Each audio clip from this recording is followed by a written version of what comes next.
That's what we want to do. We want to take the guns out of the hands of crazy, demented, sick people.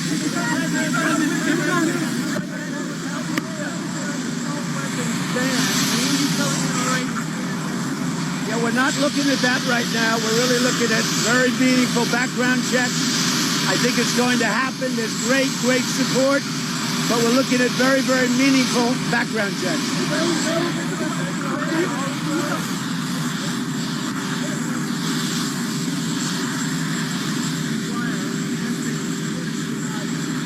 Well, Admiral, as you know, Admiral Maguire is a very talented man. He's a great leader. As an admiral, was always a great leader. He is a man who's respected by everybody, and he's going to be there for a period of time. Who knows? Maybe he gets the job, but he'll be there for a period of time, maybe a longer period of time than we think we'll see. We're dealing with Senator Burr. We're dealing with the committee. We're dealing with probably 9 or 10 people that want the job very much. You know the name of almost every one of them. They're truly outstanding. Everybody wants DNI. Everybody wants it.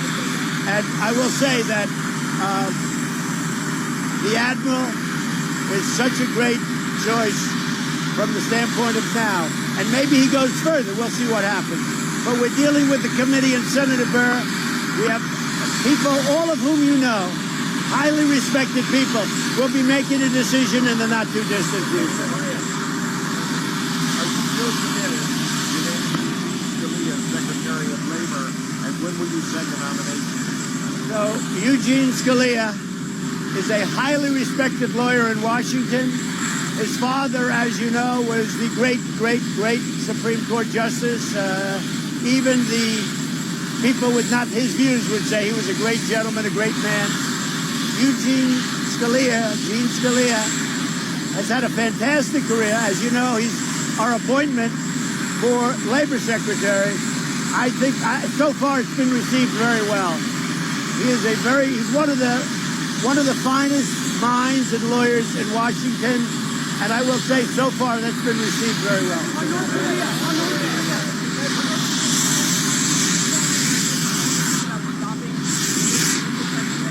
Yeah, he gave me a great letter. I would love to give you, but I don't know. I don't think it would be appropriate, but it was a very personal letter. It was a great letter. He talked about what he's doing. He's not happy with the testing. It's a very small testing that we did, but he wasn't happy with the testing. He put that in the letter. But he also sees a great future for North Korea, and so we'll see how it all works out. In the meantime, I say it again, there have been no nuclear tests. The missile tests have all been short-range, no ballistic missile tests, no long-range missiles. We got back, and we're getting back as we speak. We're getting back a lot of our fallen heroes, you know that. They're coming back into and through Hawaii, and we got back our hostages. So I thought the letter, I just got it yesterday. It was hand-delivered, and it wasn't touched by anybody. They literally take it from North Korea to my office. We have a system. It's the old-fashioned system. You don't have to worry about leaks. Something nice about that system. No, he wasn't. He wasn't happy with the test, the war games. The war games on the other side with the United States. And as you know, I've never liked it either. I've never liked it. I've never been a fan. You know why? I don't like paying for it. We should be reimbursed for it. And I've told that to South Korea, but I don't like it either. But I said, do this, because this was a big test. This was a turnover of various areas to South Korea. I like that, because that's what should happen.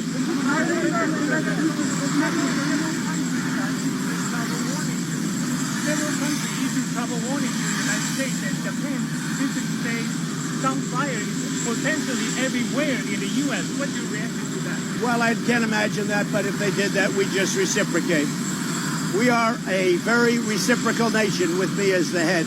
When somebody does something negative to us in terms of a country, we do it to them. Look, our country has been taken advantage of by foreign countries, even allies, including allies, and in many cases more than anybody else. We've been taken advantage of for many, many years, and it stops. It stops. On the market, Mr. President, In your view, Mr. President, should Colin Kaepernick get an opportunity to play in the NFL? Only if he's good enough.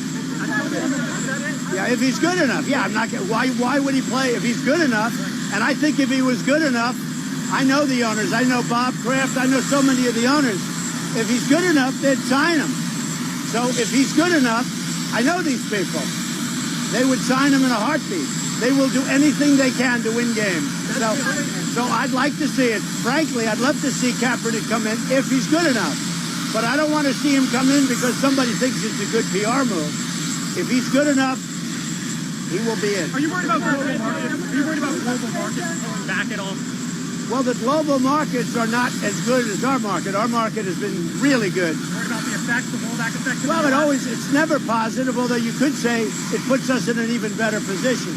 I view it differently. I mean, most people would say that's a bad thing. I would say the fact that other countries aren't doing really well, China in particular, China's doing horribly, horribly. First time that anyone can remember. They are having a year like they've never had, almost, go back 30, 40 years. They're having one of the worst years ever. The numbers are phony. They're not doing 6.2. They're doing a totally different number. What do you think they're doing? Maybe neutral. Maybe even.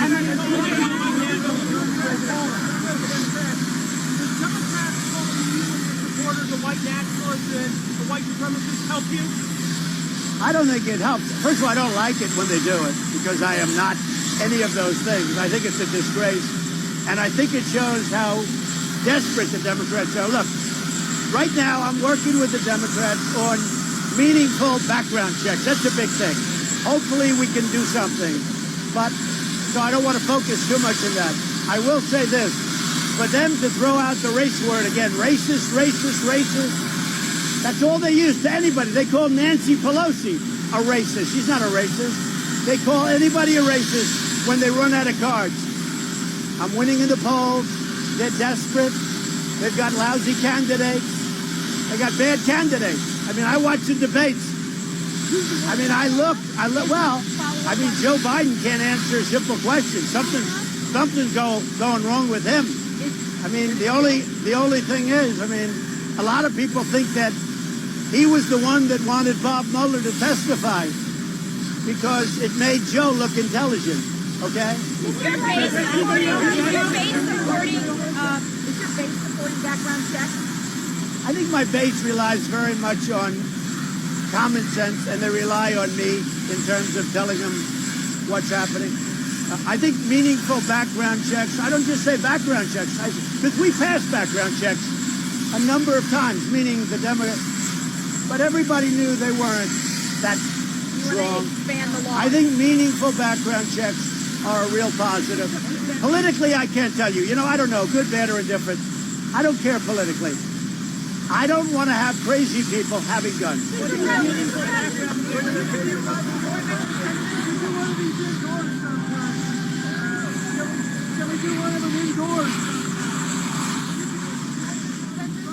We've been listening to President Trump speaking at the White House. He's about to depart to head on a weekend away. He was talking about a wide range of topics from U.S. and China trade negotiations, saying that the U.S. will fight back and retaliate in kind to any measure taken against the U.S. Talking about the dollar, saying that he doesn't need to weaken the dollar. Talking about some of the his political opponents. So a wide-ranging sort of discussion here, right, as at a time when we do have a deepening sense of doom about the prospect of a trade deal. Just to give you a quick sense of what's going on in the markets, the losses have deepened, with the NASDAQ down now 1.2% from just, I guess, 0.4% right when the market opened today. Yeah, exactly. All right, let's get back to it. Let's welcome Jenny Leonard. Jenny's a Bloomberg trade reporter, and Nick Colas. Nick is co-founder of DataTrek Research LLC, and Nick is also a Bloomberg opinion columnist. Jenny, I just wanted to get your thoughts. I know President Trump just now made some comments about trade, suggesting that perhaps this September meeting may not happen. What is your sense of kind of the next couple of steps here between the U.S. and China on trade? Yeah, look, that he said that the September meeting might be off is actually one of the things that I noted in my notebook as news, because we've heard when he escalated the tariffs last week up until now, the September meeting is on. We had, Peter Navarro, Larry Kudlow, everyone reinforce that narrative saying the Chinese are still coming here. We are doing what we're doing, but we still want to go back to the table, and we're hoping that China is going to make the ag purchases it promised. So the fact that the president now said, well, if we don't have that meeting, then we're still fine. That's news. At the same time, I would say the president always is good cop, bad cop in basically the same sentence. So, the meeting might still be on, and he just wants to basically play it both ways. So, yeah. Jenny, do you have a sense of whether Trump's advisors are weighing in here on the moves that he makes when it comes to trade, or is this a complete unilateral kind of negotiation and tactic? That's a good question. I think it always depends. It's a case-by-case matter. For example, when you look at the currency manipulator label, there were meetings about this. There were meetings about currency intervention, and we've heard different narratives coming out of the White House from Trump and his advisor, Larry Kudlow. And, now we have Trump saying, no, he doesn't want to intervene. We have, Larry Kudlow and Steven Mnuchin also meeting with tech CEOs, trying to kind of find a path forward for the Huawei licenses. And that, again, was overruled by Trump, which he just confirmed the story that we wrote last night, saying that there won't be any licenses coming in the near future because China is holding off on ag purchases. So, he definitely appreciates a vivid debate in front of him, but then it's always up to him. And we hear this from every single person we talk to in the administration. It's always up to the president. So advice is appreciated, but but not necessarily followed. So, Nick, I just want to get your thoughts here. I mean, how do you? It was clear just if you just look at the Nick trading. Colas. Nick Colas, yeah, co-founder of DataTech Research, which I introduced before. Okay, yeah. Anyway, so the sense, Nick, is just kind of how you think the markets. We just saw this week from trading up and down each day. Trade really remains at the forefront of the market. How are you thinking that trade is going to play into the market going forward? Because it doesn't appear like we're going to get any near-term resolution. No, I agree with that. And I would say that, we're seeing a pretty typical pattern for the year in terms of volatility and in terms of narrative. So in the beginning of the year, we had the Fed announcing they changed their minds on rates, culminating in the July 31st rate cut. That story's played. We're done with the rate cut story in terms of supporting stocks. And now we're going to live and die based on trade negotiations, because the other part of the equation with the discount rate for stock earnings is kind of off the table. So this is the one and only issue now. So I'm trying to figure out how much of the trade tensions have already been baked into markets. Do you think that any sort of complete breakdown and lack of a deal is already in the price of stocks?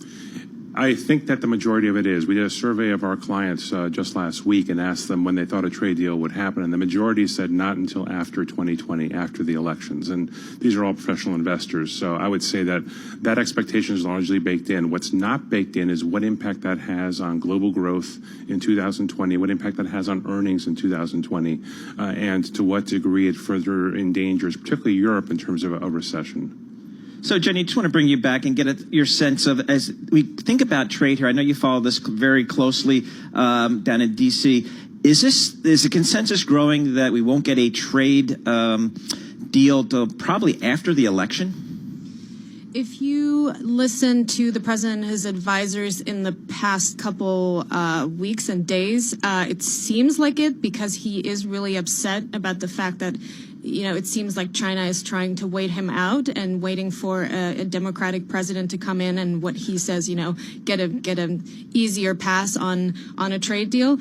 And the president does have other tools in his arsenal that he hasn't used yet. So, if the tariffs go forward on September 1, which he said will be 10% on $300 billion, which is basically the remaining imports from China, he could still up that tariff rate from 10% to 25% or even higher, and there's other tools that the White House has held off on previously because, they assessed their options and said this is not the right time to do this.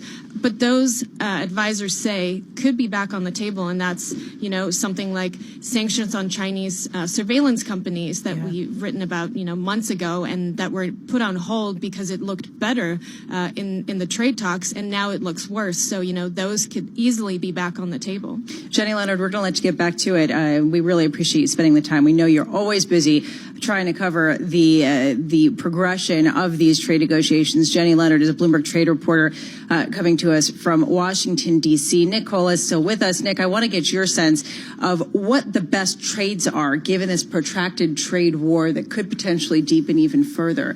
What are the best assets to own right now? Okay, so thinking about volatility now for the rest of the year, so let's just talk about what's going to happen for the rest of 2019. It seems pretty clear that we're going in for a pretty choppy period for stocks. Bonds are not necessarily a great trade because they run so far, so fast, and so quickly. So unfortunately, you're not left with a lot of great options. Cash is one option. Reducing risk is one option. Gold has been working for a whole variety of reasons and probably should continue to do so because of negative rates in Europe. But there is just not a great selection of choice aside from just reducing risk. Because as we saw today, as we've seen this week, the whole market story has flipped and is now one purely about what's going to happen to the global economy in the face of trade wars. So, Nick, even if you want to get a little bit defensive in the equity markets, some of those classical defensive sectors, they kind of bring in a valuation risk that you don't typically have historically when you transition into those names. How do you kind of think about the defensive sectors, whether it's utilities or real estate? Yeah, that is exactly the right point. The classic defensive plays are already extremely rich on a PE basis and even on a yield basis in some cases.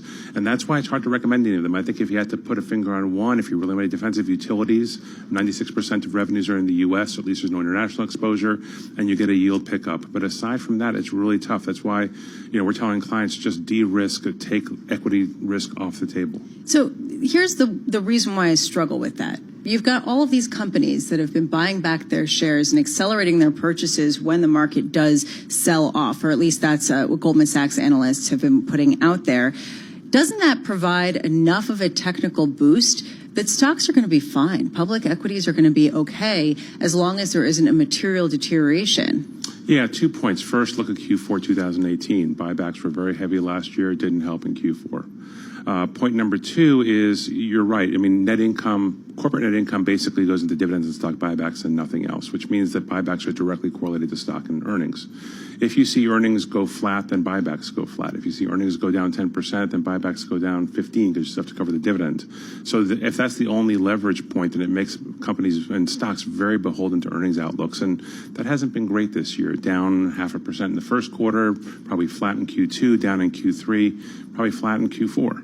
So there's really not enough incremental. And, it's a very good point, but at the end of the day, I still think back to Q4 of last year and think that down 15% S&P, it didn't really help because when the selling comes, as it did in December, there's not enough buyback firepower to support it. Real quick, 10 seconds, recession coming 2020? 50-50, a little bit less. A little bit less than 50-50, huh? Well, that's actually with consensus. I mean, you've got economists basically saying there's a 37% chance, I believe. Oh, is that what 37% chance of a recession in the next 12 months. I actually think that might be the number, according to a recent Bloomberg survey. My mind retains ridiculous things sometimes. Nick Hollis, thank you so much for being with us. Thank you. Nick Hollis is co-founder of DataTrek Research and a Bloomberg opinion columnist. Let's get you a quick check of what's going on in markets. You are seeing the NASDAQ down now at 1.2%. This is Bloomberg. Now on Bloomberg Markets, Munis in Focus with Joe Mysak. Focus on Munis is brought to you by Build America Mutual. BAM, Green Star Bonds finance projects that protect and restore the environment with more renewable energy and efficient transportation and buildings. Visit BAMBuildAmerica.com/Greenstar. BAM, Building America. Time to talk municipal bonds. We do that with Joe Mysak from Bloomberg Briefs, covering all things municipal, joining us here in our Bloomberg Interactive Broker studio. So, boy, we've had a week here in a fixed income. We've had a week in the credit markets. What was the defining moment in your week in the muni market? Puerto Rico, 3 governors, maybe looking at a 4th. And also the 10-year AAA. I bring up the story again. Earlier this summer, we had a panel, Municipal Bond Club of New York and Bloomberg News. And one of the panelists said that she wouldn't be surprised if 10-year yields went down to 155. We're well below that now, and it's, to me, that was shocking this week when I saw those yields move that much, under 1.5%. And this is, believe me, this has been a very busy week. I thought we'd take things a little slower in August. Yeah, that's always been the myth, right? The slow August that doesn't ever happen. And it tends to be a lot more volatile because there are a few people on the beach, and any movement ends up moving markets even more. So let's talk about Puerto Rico. They have a lot of problems. They have a government that's struggling to find itself in an identity crisis. You also have Puerto Rico bond insurers suing Wall Street banks for some of the underwriting, which is pretty much straight out of the classic playbook that we have talked about plenty of times, right? Oh, baby. I saw that lawsuit yesterday, and I said, wow, it's taken this a while, hasn't it? You and I had talked about this previously, Yes. like years ago, that this is what you expected to happen. Right, that the underwriters were the ones to go to. Wall Street is the deep pockets. Wall Street had some role in building up all that debt that Puerto Rico incurred over the last, couple of decades. And it was really surprising to me that nobody was going after them. Well, first of all, I was surprised that Wall Street didn't keep a lid on this whole Puerto Rico situation. But the next step was, okay, who's going to sue Wall Street? And it's MBIA, right? It was MBIA and their National Public Finance Guarantee, which was going to be their new insurer. And they said they've paid out $720 million and no mas. No mas.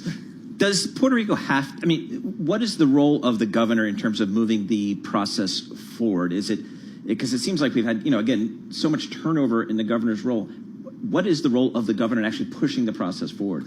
Well, there's been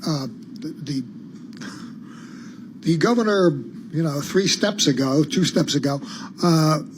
talked an accommodating game with the control board, the Federal Oversight Board.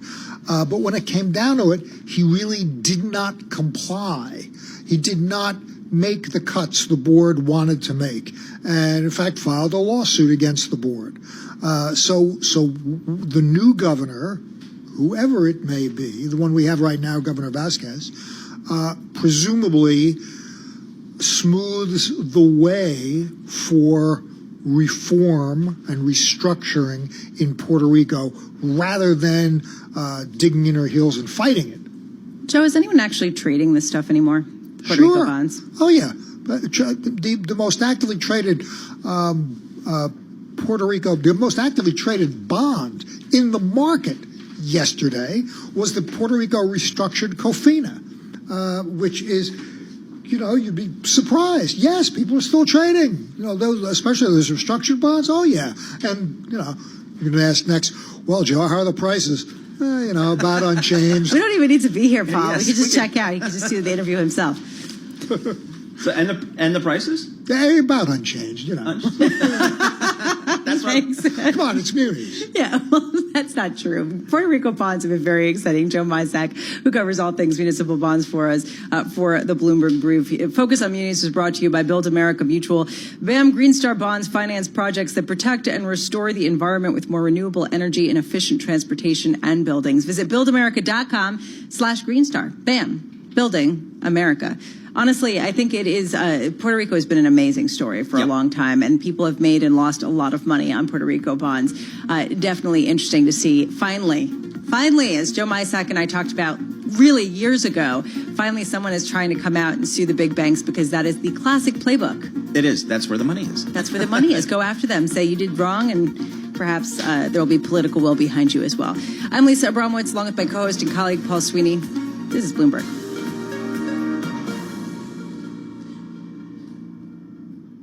In other news, Britain succumbed to its first economic contraction since the aftermath of the financial crisis, raising the stakes for Boris Johnson's government as it seeks an imminent exit from the European Union. This is Bloomberg Markets. Investors who put their money on the line to help build U.S. infrastructure deserve to be protected. That's what we do at BAM. Our unconditional guarantee means investors receive every payment of interest and principal when due, period. BAM insured bonds have a high AA stable rating from S&P, and BAM credit profiles provide complete transparency on each and every transaction. BAM insured bonds help build America's essential public projects. BAM, the feeling is mutual. Message and data rates may apply. Individual results may vary. Exclusions apply. But hey, I'm buying a huge flat screen TV so I can finally see it without my glasses. Why not just get LASIK at the LASIK Vision Institute? That's what I'm doing. My glasses and contacts are a pain. I'd love to finally get rid of these, but who can afford LASIK? You can. Because the LASIK Vision Institute is offering dramatically low prices, as low as $220 per eye with an absolutely free consultation. Text OPEN to 350350. The LASIK Vision Institute has already performed over 1 million procedures. They use advanced FDA-approved LASIK technology that helps the majority of patients achieve 20/20 vision for a fraction of what others charge. Better vision, better value. The LASIK Vision Institute. Make this the year you finally get LASIK for as low as $220 per eye. Text OPEN to 350350. You'll see for free if LASIK is right for you. That's OPEN to 350350. Barron's ranked Interactive Brokers #1 best online broker in 2019. The 9th year IBKR was ranked a top online broker. IBKR was rated a low-cost online broker for the 18th consecutive year. If you are a sophisticated investor who desires low and transparent commissions, low margin rates, access to stocks, options, futures, Forex, and fixed income on over 120 market centers in 31 countries and powerful trading platforms, try Interactive Brokers today at ibkr.com/YIB. Global Blood Therapeutics is developing a drug that would significantly extend the lives of patients with sickle cell disease. It's also a Wells Fargo customer. Here's how CEO Dr. Ted Love says the bank helped his company deliver on its mission. I came out of retirement to treat patients with sickle cell disease. With Wells Fargo, we raised about $250 million. It's the largest sum of money that we had ever raised. Our drug, Voxelotor, was approved. In a very short period of time, we will have changed the lives for 100,000 people in the United States and literally millions of people around the world.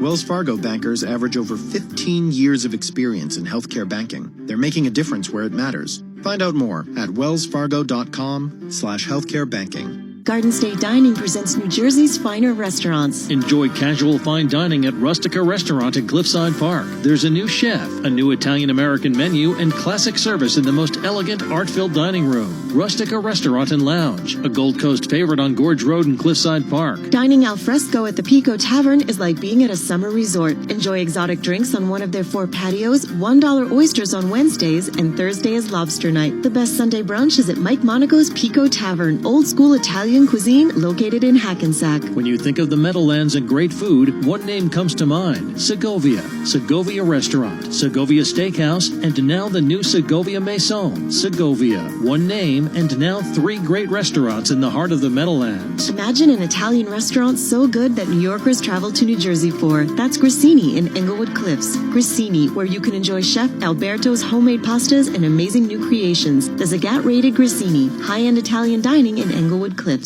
Business is constantly evolving. Is your financial printer staying ahead of the curve? Learn how Command Financial is evolving, not only with the times, but with your business requirements. Visit commandfinancial.com today. Command Financial, redefining financial printing. This is a Bloomberg Quick Take. Context and background on issues of interest. Our focus is on why the United States labeled China a currency manipulator with Bloomberg's Scott Landman. The situation. China's currency made a reasonably sharp decline, and not only did it fall somewhat against the dollar, but it passed this level, symbolically important level of 7 yuan per dollar. The background. It was actually during the presidential campaign in November 2015, Trump put an op-ed in the Wall Street Journal saying that he would label China a currency manipulator on day 1 of his presidency. Obviously, it didn't happen on day 1 or even day 100, but here we are 2.5 years later, and it did finally happen. The argument. We'll really just have to wait and see what happens next and how much China sees this as a big move that they'll need to respond to, or how much of an offense they see it as that really crushes any hope for for a resolution anytime soon to the trade war. For more on China or other quick takes, go to Bloomberg.com, or for terminal customers, go to NI Quick. I'm Charlie Pellet, Bloomberg Radio. Thank you so much, Charlie. In other news today, BlackRock sees a tactical opportunity after the global junk bond sell-off, with Jim Keenan, the co-head of credit for BlackRock, writing that there have been opportunities in a number of high-yield debt across the world. This is Bloomberg. Broadcasting live from the Bloomberg Interactive Brokers Studio in New York. Bloomberg 1130 to Washington, D.C. Bloomberg 99.1 to Boston. Broadcasting live from the Bloomberg Interactive Brokers Studio in New York. Bloomberg 1130 to Washington, D.C. Bloomberg 99.1 to Boston. Bloomberg 1061 to San Francisco. Bloomberg 960 to the country. Sirius XM Channel 119. And around the globe, the Bloomberg Business app and BloombergRadio.com. This is Bloomberg Markets. Coming up, we'll chat with Scott Kimball. He is portfolio manager at BMO Global Asset Management on what he considers the Fed's mistake in his current investment strategy. Plus, we'll take a look at cyber threats and breaches going forward. But first, let's go to Greg Jarrett of Bloomberg News for a Bloomberg Business Flash. Greg, what do you have? You got it. Stocks are down. Treasuries are up. Investors are concerned even more of an escalation of trade tensions with China. In these times, Jane Foley, Rabobank head of FX strategy, tells Bloomberg gold makes more sense as a place to stick your money as opposed to the 90s when bonds paid off and you had to pay to have somebody store your gold. Well, why would you pay storage costs on gold when you can get a positive yield on a government bond? And they were both deemed to be, very, very safe assets. But now, of course, that's turning when we're seeing more negative yields. And then it makes more sense then that people are again looking at gold. And, ultimately, I think in this sort of scenario, when you do have this big push back into negative yields, I think gold will remain or will become much more significant again as a safe haven. Right now, COMEX Gold is up 0.4%. We check the numbers every 15 minutes throughout the trading day on Bloomberg Radio. The S&P 500 is down 1.1%, down 33. The Dow's down 1%, down 259. And the Nasdaq's down 1.5%, down 119. The 10-year is up 7/30 seconds with a yield of 1.69%. West Texas Intermediate Crude is up 3.5% at 54.38 a barrel. Again, COMEX Gold's up 0.4% at 15.90 an ounce. The dollar yen, 105.46. The euro, $1.12.15, and the British pound, $1.20.83. Walmart is removing displays of violent video games and movies in its stores as pressure mounts for the world's largest retailer to act in the wake of two deadly shootings at its locations in Texas and Mississippi in recent weeks. Walmart is down 1.4%. That's a Bloomberg Business Flash. I'm Greg Jarrett. You're listening to Bloomberg Markets with Lisa Abramowitz and Paul Sweeney on Bloomberg Radio. Guess what? Treasuries are rallying yet again. Right now, 10-year Treasury yields are at the lowest since October 2016. Investors taking a look at the escalating trade rhetoric between the U.S. and China, taking a look at the disappointing PPI, the producer product prices, producer price index not coming in as high as expected, and saying the Fed's going to cut rates. The question is, how much lower can yields really go? Joining us now to discuss is Scott Kimball. He is a portfolio manager of the BMO TCH Core Plus Bond Fund. He is a portfolio manager focused on fixed income for BMO Global Asset Management with $252 billion under management. So, Scott, are you bullish on treasuries here, even after the incredible rally we've seen? I think what we found is that investors are rethinking the view on the treasury position. We've sort of always operated with the idea as we got closer to zero that treasuries were just more fully valued. We've seen now with negative rates persisting around the world that it's really very difficult to make a call on overall portfolio duration, and we're staying neutral, not so much out of bullishness, but out of the fact that, with a very negative term premium and negative rates overseas, it's very difficult to make a case against treasuries in this type of a market paradigm that we've entered. So, Scott, you've mentioned that you think the Fed has mishandled that that correction, that rate cut they just made. What do you mean by that? What do you think they should have done? Our view going into this was if you're trying to stimulate inflation, that their policy had been rather effective so far, and that the tightening cycle was very prolonged, and it really allowed the economy to get a lot of traction on the street. The challenge, though, is that then when they reversed course, they used the term mid-cycle adjustment. So our preference was not to cut rates and not punish savers by lowering rates further, but rather to stay the course. But now they use the term mid-cycle adjustment. And if that means what they think it means, that should have been 50 basis points, not 25. 25 doesn't do anything to change bank activity. It certainly doesn't do anything to stimulate credit markets. It doesn't do anything to benefit the consumer. All it's done is caused a forward-looking path for the Fed, if you look at it, to sort of have this escalator-like decline back towards 1%, which is not the mid-cycle adjustment. That's not the policy they wanted to put in place. So the market interpretation and reaction was not congruent with what their directive was. Do you think that inflation is dead, or do you think that people are underpricing the risk of inflation?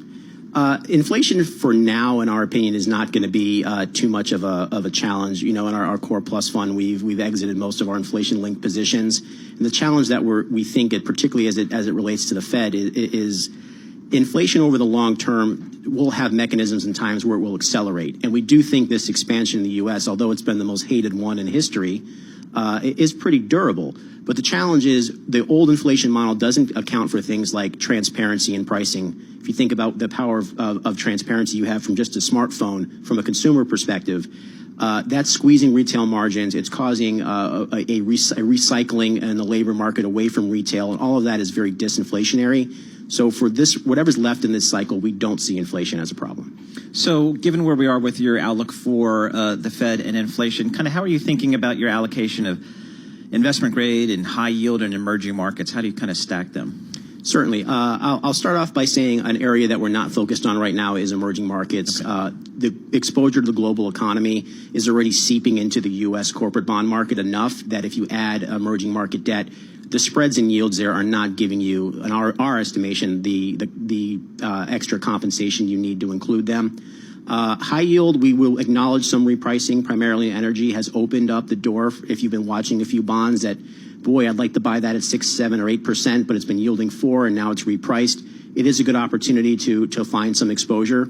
But overall, in the way we're positioning our fund is a focus on investment grade. The problem is when you talk high yield versus investment grade, people like to talk yield in one and spread in the other. So if we look at spread for both, the credit spread you're getting for high yield isn't really accounting for what could be some upward pressure on the default rate. Given this backdrop, are you trading more or less than you normally do?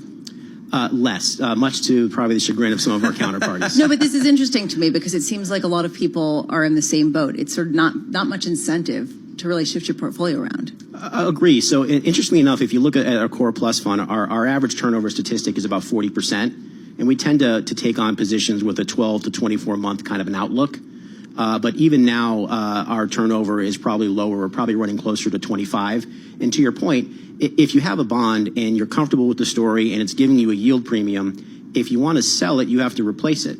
And unfortunately, with where credit spreads have gone, you're looking at a 1.13% OAS for the investment grade credit universe. It's a pretty expensive time to buy from an all-in yield or spread perspective. Right. Scott Kimball, thank you so much for joining us. We appreciate it. Scott's a portfolio manager focusing on fixed income for BMO Global Asset Management. He's based in Miami. He has a tan line for his sunglasses. That's how Miami this guy